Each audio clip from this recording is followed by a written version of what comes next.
So, hello guys, good evening. So, ito na pala yung request nyo sa akin na wiring diagram. So, kung makikita nyo ito, sa may bill acceptor po ito, yung ito yung nasa bill acceptor, yung connection nya is dito sa communication port. Yan, fix. Ito yung sa power nya, pero gagamitin natin as a communication port. Yan kasi yan yung sa power nya. So 8 pin kasi yung nasa taas dito, 8 pin, kaya pwede natin gamitin to para hindi masayang. Ngayon mula sa taas i-bypass natin yung dalawang pin dun sa baba. So dito tayo, ganyan yung magiging itsura ng flasher para hindi sayang yung kaya yung ginamit ko, ayan, sa taas siya to. Bali binaklas ko yung loob, yan, then tinanggal ko rin mga to, then yan mga to, kaya ginamitan ko na ng yun, pin, pagtanggal. Tapos yan, ito yung sample na ginawa ko, ito yung USB coin nya. Yan. Ngayon dito yung diagram. Bali ito, okay, ito, yan yung nasa picture, makikita nyo. Ito yung may arrow, yan yung yellow. Ito naman po yung yung 6 pin lang na sa may bill acceptor, tulad yung sa may communication port. Yan, pag ganyan siya. So okay, pag ganito, ground yung nasa taas. Yan, sana nyo to, masundan nyo. Bali ganyan siya. So yellow yung nasa taas, wait lang,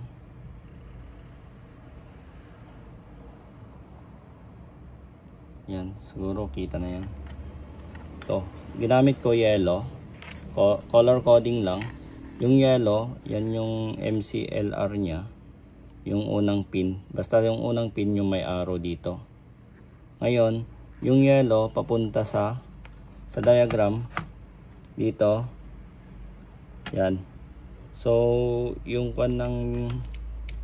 nung pin ng yung yellow, pag ganyan siya sa baba, ilalagay nyo po sa baba, dito dapat sa baba yan, yellow, kasi pag ganyan po siya, ito yung pinaka salpak pag sinasalpak natin to. So yung yellow sa baba, then yung red naman dito sa baba rin, dito baba sa harap. Yan, kung mapapansin nyo yung red ko, yan, ito, dito na lang tayo para yan yung red. Tapos yung blue sa gitna, yan, red, yung ground pala muna sa taas, yun yung ground. Ito yung green ang ginamit ko. So kung makikita nyo, blanco yung isa dito rin yung sa diagram, blanco siya. Ngayon yung ito naman yung orange sa gitna. So ito orange gitna.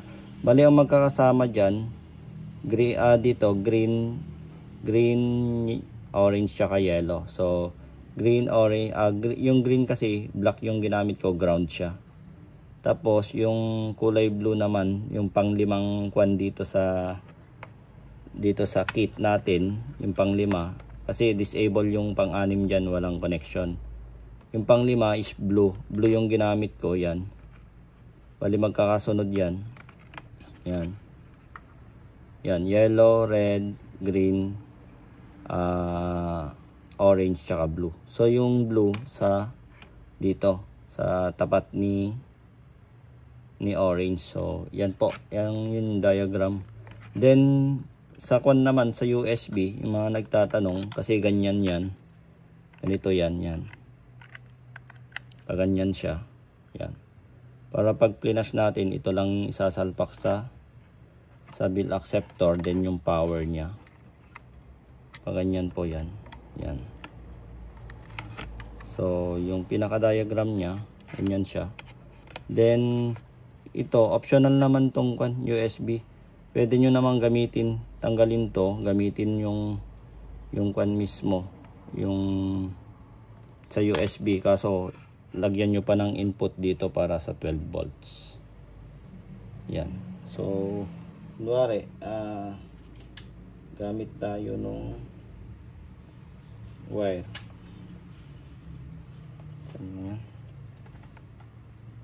Okay, baba ko muna.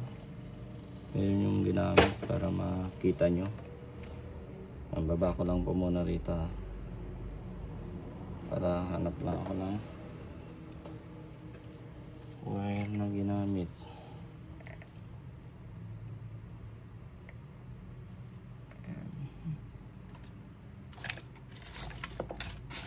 Nakalat kasi sa working station.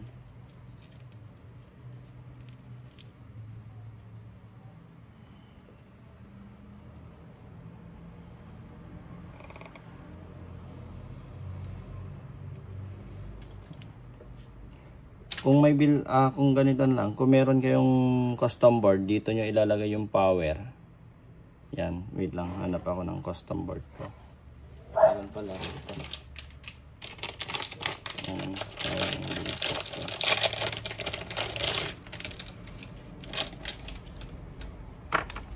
Ito guys. So, ito yung custom board ko, yung custom board ni Sir RL, yung kwan niya. Power niya, dito sa baba.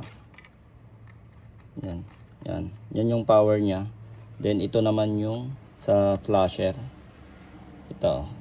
Makikita niya ito. Magpipix naman po yan kung sakali. Yan. Then makikita ba? Yan. Ito. Lagyan natin ng adapter. Saksak natin. Saksak ko lang po yung adapter.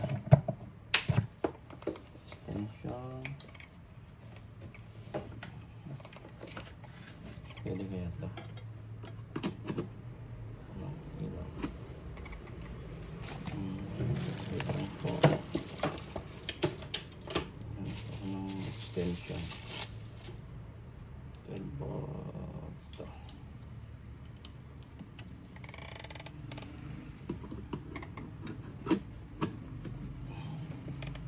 So, yung mga concept, mga may kwan dito.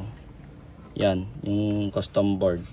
So, pag sinaksak po yan, yan, iilaw yung flasher natin, yan. So, sa kwan pala to, sa TV kwan ko to. TP70 na kwan, flasher. Ito yung kwan. Ito yung kit ko na kwan, no, pang 74. Ito yung kit ko. Ito yun. Yan, pag umilaw na, yan, nawala, off ko muna to, yung supply. Yan, mapapansin nyo pag isasaksak ko yung sa kuan, sa dito, sa custom board. Yan.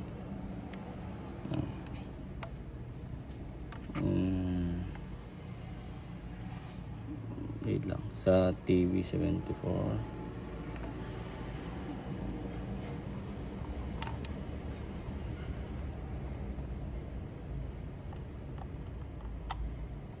Yan dapat na. Nakapalitan ko lang yung flasher ko. Sa TV74 kasi ito.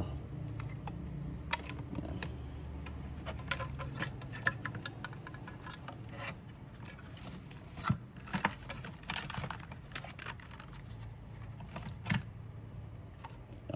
Ito yung pinaka-diagram ko. Ito. Yan. Yan yung pinaka-diagram. Okay. Saan na tayo? Ito. Ito kasi 8 pin to. So, dito yan. Yan. So, ganyan po siya. Yan. kung mapapansin nyo, umiilaw yung green. Yan. Pag i-flash yan, active siya. Pindutin lang po ito, yung button, yung sali. Kasi na-flash ko na kasi ito eh. Try ko lang. Yan. Oh, yung status niya, oh, okay kasi ito, nakakuan na siya. Naka-flash na. So, try natin. Yan. Okay, ulitin ko na lang. So, yung status yan. So, yan, tumunog siya. Bilaw yung LED. So, okay na yan. Na-flash na po yan kung sali. Testing natin yung sa bill acceptor. Ay sa polymer. Yan. So, mag-a-accept na po yan. 50, 100, 500, 1,000. Yan. So, yan po. Sa mga nagko-comment, yung mga nagkuhan sa akin na gumawa ng video tutorial. So, ito na po yun. So, working yan dahil sa ginamit kong flasher at DIY na flasher yan. So, hanggang dito na lang po. PM na lang po kayo sa akin kung sakali. Richard Peregrino po yung pangalan sa Facebook. Yan po. Maraming salamat sa mga kagroup ko.